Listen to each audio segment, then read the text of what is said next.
All right, what did you think? Okay, first of all, it's way better than the first movie we watched. Easily.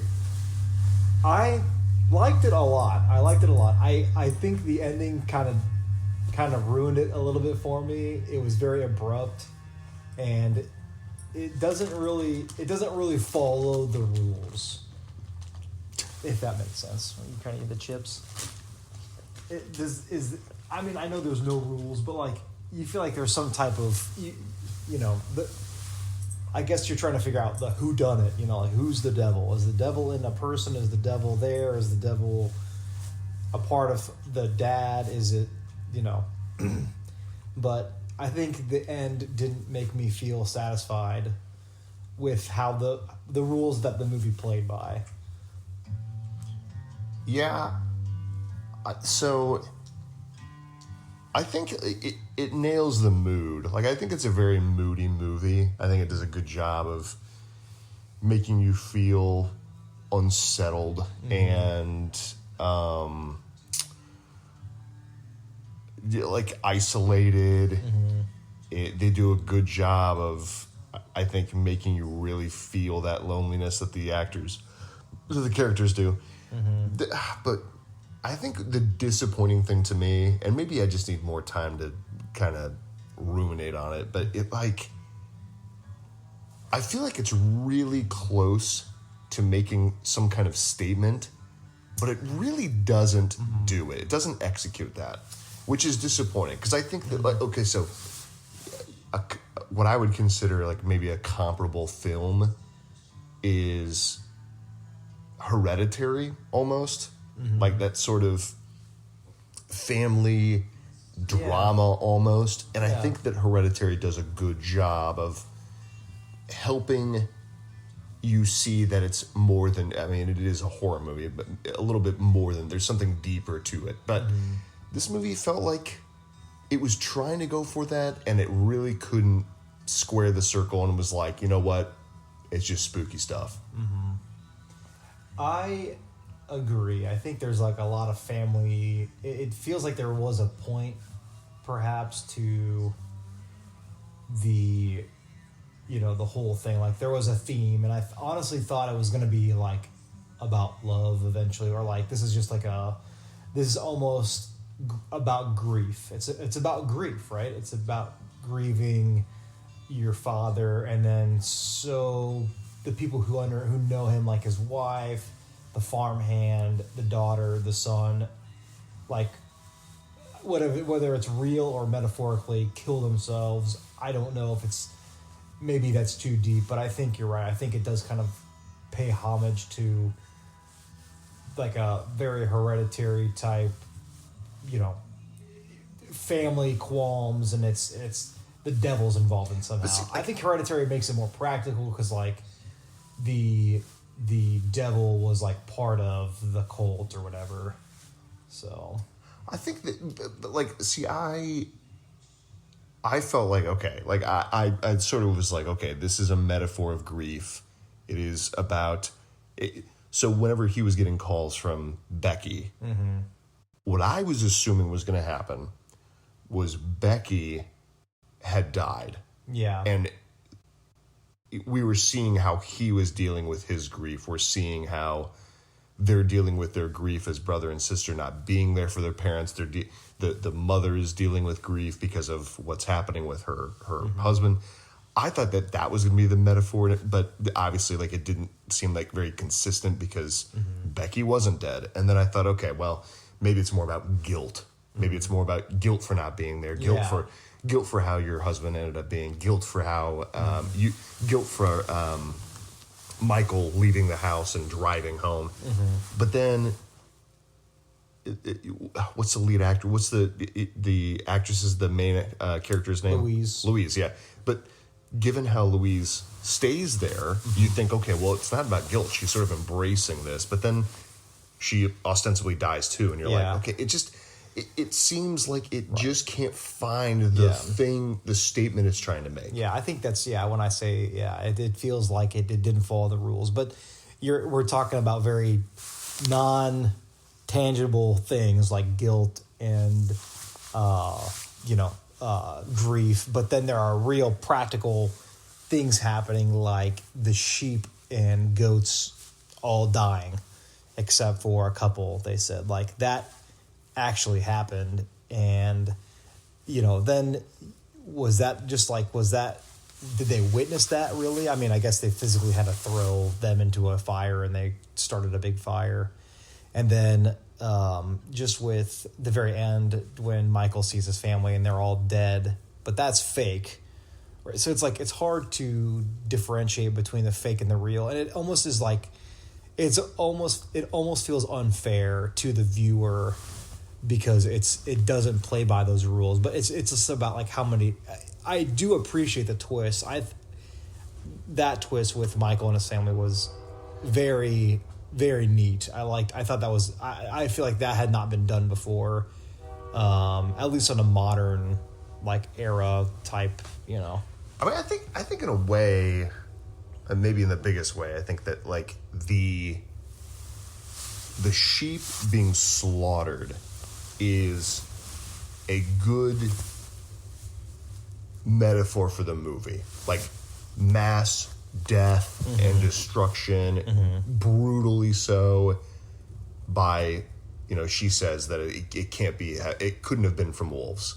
So there's obviously some supernatural element to it, which is kind of what happens in the movie. Like people are brutally killed by some supernatural force in a way, in almost the same way that the sheep are, for no reason, just pointlessness, pointlessness, destruction, and gore, and so maybe my problem isn't necessarily with like the execution, because I feel like in that way there is some similarity there, but I can't help but feel like somewhat dissatisfied, like that there could have been something more that they had done. Because setting some of that stuff aside, there are a lot of like, cheap scares. There are a lot of like, kind of like ham-fisted horror themes they put into it. Like, I mean, again, like I swear, like movies cannot help themselves to have a little girl speak in a deep voice. They just, it's like anytime it happens, they just can't resist. And so there's some of that's a little ham-fisted, but. Yeah, I think that too with which part was that? The telephone where, the mom has already passed, and then she answers the phone and it's the mom on the other line, and she said, "I told you not to come here." Yeah. And you just want to be like, okay, like or they're getting the phone call and the phone's unplugged. Yeah. I mean, I will say that like if you're the kind of person who likes horror movies, and like I think there's a certain amount of odd comfort with horror movies, and I think that it does a good job of embracing typical horror stuff in a way that can feel ham-fisted, but I think there is something underneath to kind of think about. I still don't think that they did a great job of executing that idea. But I gotcha. I think they did a good job. I think it could be polished. Again, we're speaking from people who just like to watch film and are not producers or directors. I think, I kind of feel myself as like a common viewer. I think that's pretty true. I think there's some things that could have been better. I think the movie itself was a good movie. I liked it. Does it do anything different? Maybe not entirely, but I think that, I think it was a good scary film. I think maybe the best way, the most succinct way I can think to phrase how I kind of feel about it is, I feel like they need to pick a theme and roll with it. So if the theme is pointless death and destruction, seemingly random, sort of like the most sort of nihilistic approach, then like embrace that. But it seems like they don't embrace it enough, and they muddy that message with a lot of other things that almost contradict it. Yeah, I think especially when you compare that with the absolute mass killing of the goats and the sheep, and then you're kind of like teasing this family. Like, if the point of this demon is to kill, then why is everybody alive for more than a week? Well, but I think the thing, so an example where I think it gets muddy is the farmhand that sees Luis in his trailer, and when Luis calls the priest says, "You sound just like so and so." My daughter, yeah. Yeah, and so like there was a point during those two scenes where I thought, is Luis actually dead? And is she coming to a realization that she's dead? Yeah. But then they completely seemingly pivot entirely from that. Yeah, I can. So I think that like if the message is randomness, death, destruction, brutality, then I don't see it consistently enough, and I think that unless like I don't know, maybe a second viewing I'd have a better perspective of it, but I feel like at least initially it feels like a lot of competing ideas. Yeah, I like that. I think that's interesting, and I think that's very, very accurate. You know, I feel like you're right. It didn't really set. It had things that like were distractions and red herrings, and you know, I think in the end, there's a few things that occur that, again, it kind of leaves you wondering. I guess that's the point of it. It makes you. It's like a little earworm. You want to just sit there and think about it. For a while, and it'd be truly like gut-wrenchingly scared. I think in terms of like the characters and what they did, I think that for the most part the characters they did mostly practical things, except stay there after the mom died, and then the first thing that she witnesses is her dad in the shower, and his head starts to shake, and he's like clearly like something happened, and he's like peeing on himself. And she doesn't tell her brother about it. Or, you know, he doesn't even ask her, right? He just looks at her and he's like... Well, he says, "Do you want to talk about it?" She's like, "No, I don't want to talk about it." "Do you want to talk about it?" "No, I don't want to talk about it." And they... I mean, like, on the one hand, I do think that, like at least they've addressed, like, hey, do you want to talk about what just happened? But also, at the same time, it's like, so... For an event that was so clearly supernatural to not have, like his eyes are like this pale blue, and like he's clearly moving it around. Yeah, it's just it's just one of those things where if you see something that crazy, unnatural, you would tell everybody. Yeah, you know, I mean, I feel like I had an instance, not personally, but like, or you know, if that happened to me, I mean, that's the first thing I do is be like, oh my gosh, like I'm calling my wife. I'm going to call, Michael's wife. Well, and the next thing that he saw was he woke up to the light turning on randomly twice. Yeah. And then what does he do? He looks out the window and he sees his mom, who's dead. This is like on the Wednesday or Thursday or whatever. And she is like looking at him and smiling, and she's floating. And the first thing, what would you do? You'd probably wake up your sister, right, Louise, or be like, this is some weird, crazy stuff happening. That doesn't happen until the next night. Yeah. He's like, I got to tell you something. I saw mom floating. Yeah. To me, it's, again, I think for the most part, they did practical things. I think some things like that, the big things that you probably should say something about, they didn't. And that to me just kind of drives the horror like aspect of it, like the unknown, which if you were communicating again like a normal brother sister in a house where your mom, I feel like you talk about that stuff, but I mean maybe not, I don't know. Yeah, I think that setting some of those things aside, I think that like the characters exercise a decent amount of pragmatism about stuff. Like whenever the priest is like, "Hey, come outside," and he says it like 3 times, and you as the audience are like, of course you don't go outside. But like in a horror movie, and a lot of horror movies, a lot of people are like, okay, let's go out there. Well, but like like she stops her brother and says, "Hey, wait," takes a flashlight, puts it in his face. He looks obviously possessed or like some unnatural force, and they don't do it. So like I think that I am glad that they granted some amount of like restraint to these characters, because otherwise you'd be like, what are you doing? Yeah. It doesn't, there's nothing worse than being like, you're watching a horror movie and nothing makes you feel scared less than when you're like, why are they doing things normal human beings wouldn't do? Like, why are you going outside to do this? But I don't know. I mean, like, I think mood wise, I think it does a great job of building a mood. I think that it doesn't do what a lot of moody horror movies do, which is like have nothing happen until the third act, and the third act is just garbage. I wish. Go ahead.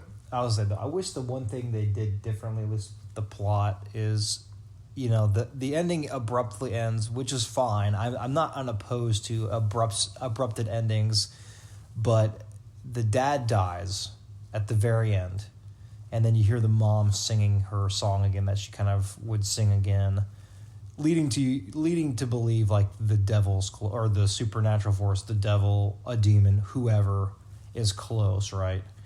But to me, I don't see kind of like the underlying things, like why affect the nurse? Like, is it just to be scary again, to cause mass chaos? And why is it more obvious? Like, that was less obvious than like just Louise showing it as an apparition to Charlie, the farmhand, and telling him to blow his brains out. And also then, I don't. There wasn't like one specific direction that they took with the entity being. I don't know. It seemed to be too confusing in a way. Yeah, I think. I mean, that's overall how I feel. Is I feel like I feel like a consistent message or metaphor is undercut by that kind of stuff, where it's like where you sense the characters and the plot are going ends up being completely thrown off by what this malevolent force does. Like, like you think, okay, it's a metaphor for grief, but then you see, but then Michael at the end dies and he kills himself accidentally, effectively. So it's like, okay, well, it's not entirely grief. Is it guilt because he wasn't there? But then, well, it's not really guilt because the nurse dies because I don't know. So it's just like every single through line just doesn't feel like it feels like it's undercut. I do think that, and it also, the mom who at the very beginning was like, earnestly and like very human like was like, I told you guys not to come here. I said I don't need help. I told you I didn't want you to come here or whatever. But it's like maybe she should have been a little bit more specific, like, hey, there's something weird going on. I know you're worried about your dad, but don't show up because I think you're going to get possessed or something bad. You know what I mean? Like, or like I've been seeing things. Yes, but no, she decides to hide it in her diary, which you read about. So that was kind of a little bit like, that was the trick. Oh, well, I actually was seeing the devil, So it follows a lot of like horror rules. Like, like the person at the beginning who is going through something traumatic and is talking in some sort of coded language, you end up finding out more about them after they die and through a journal. Like, that is like such a common rule, and which is fine. Like, I think that it can work, but I feel like I feel like a lot of the things that would have elevated the movie were undercut by like the circumstances that this entity would show up or whatever. I mean, overall, like, I don't know if we should wrap up, but overall, I think I liked it. I think that and maybe a better rule of thumb, I feel like it's really hard to give it a score after I just saw it. I feel like I always need some time to think about it. But I think that maybe the best way to rate it at this point is like, I would watch it again as a way of seeing if there's something I missed. But overall, I thought it was worth somebody's time to check it out if you like this kind of thing. Yeah. I would agree. I think I would watch it again. Would I say it's like a top 10 horror for me? No. Do I think it's a good film? I think it's a good film. Do I think it's a great film? It's just like, I think like you said, it needs a little bit more polish in like, the themes department. It just needed maybe to be more cohesive in that regard. But I would watch it again to see if I bet I missed something. Yeah, totally. Especially when they talk about like the kid. There was a part where they were talking on the porch, which I guess happens every night, but they were talking about the kids and she hasn't seen them, and there was some like cryptic talk about something that had happened, and it almost feels like you might find out about it later, but you don't. Or like the same thing with like the priest that came, who was actually in Chicago, and was like, there was no connection to that family whatsoever, aside from the fact that the guy's daughter sounded like Louise, and that was her name too. Yeah.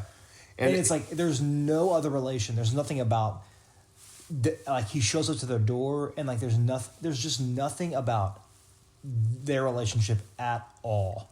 Yeah, that's sort of like where I really feel like they had set up ideas that could have elevated the movie and just like completely snuffed it out. Like at the beginning when they're talking about Michael's daughters, I could be misquoting, but it sounded like she said something like, you know, sorry, I haven't seen your daughters since, and then she's cut off and Michael says something.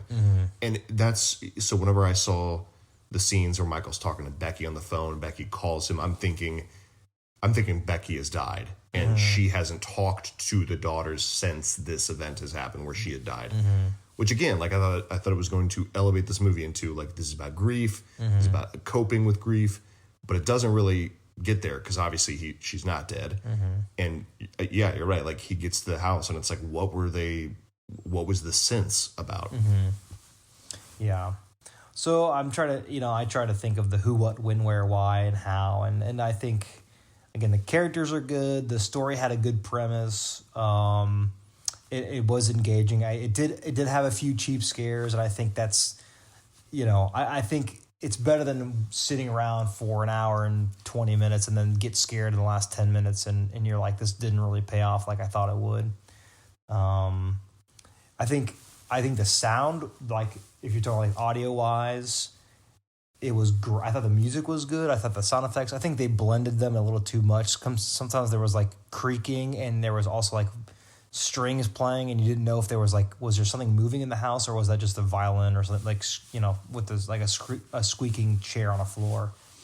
I thought the whole mood it was very like moody. And I was going to say, I don't know if you noticed this, but the credits, there was like, that was the shortest reel of credits I think I've seen. There was like two people that did like six things. It was like Christopher Duke did these four things for audio. And then like, there was like one other person, but it did seem like it was done with a small amount of people, and with that amount of people, I think it was. I gotta say, like it looks like a real good like triple, because this never came out in theaters, right? I don't know. Actually, I mean, it came out in 2020, so presumably like theaters were closed at the time. But. Yeah, I'm impressed with. I liked it for the most part. I don't know, and I'm okay with giving it a rating. I would watch this again. I would recommend this film. I would say I would recommend it if it's on your TV show, if it's on TV. Yeah. Mm-hmm. Yeah. I wouldn't say it's worth your time to go out and rent it, maybe, unless you are looking for... I don't know how much it is. I mean, like, if you're like, hey, I want to watch something that hits this kind of mood, that hits these kind of notes, and you're like, $4.99, $3.99, I don't know, check it out. Yeah. But, yeah, I will say that one thing I do appreciate about some of the movies like these last two, this one and the one before, is like, it seems like I've not had a whole lot of issues with the actors. In fact, I think in a lot of cases the actors were extremely convincing. Like it's very convincing. These people are siblings and they grew up in this sort of like hyper rural area. But the one thing that I do appreciate about these movies is that it seems like the crew is pretty resourceful. Like it seems like you got one person doing a bunch of stuff. They probably did this, with a budget that's like 70 times less than like a AAA horror movie. But I think that because of that, they can take more risks. They can do things more interesting. They can do things that are a little different. And yeah, so I mean, like, props to like a small group of people who are like, we got an idea, we got We got some resources to make it happen. Let's just try it. Yeah. I think this is one of the better executed horror flicks that I've seen. Although not original, it was good. So I'll give it a rating. I'm gonna say it's. I'm a nice rater. I'm gonna give it a 3.8. Yeah, isn't that what you gave the other one? I gave it a 2.8. Oh, 2.8. Okay, Yeah, you get the point eights. I think, yeah, I don't know. I feel like it's just not a 4 because of the things that we've talked about, but it was good. You know, I think it'll leave me like being a little bit mildly scared when I go home. Like, you know, to an empty house, it's dark. You know, it would probably give me the willies, and I'm not saying like that's why I would rate it that. Yeah. But I think all things considered, You're talking about like it's just as overall effectiveness as a horror movie. Yeah, I think it did what it was supposed to do, and I think it did a little bit better than most movies considering aspects of it. But I think it left me wanting a little bit more. I think I'm going to refrain from giving it a rating. In fact, like maybe what we should say is our Letterboxd profiles, because if you wanted to see what we rate these, then maybe that's the best place to check it out. Sure. But I mean, I think right now I would just say I enjoyed it. It was worth the rent. I felt it could have been elevated further, but I would rewatch it to see if there was stuff I missed. So yeah, check it out if you like it, or if you're into this kind of thing. Yep.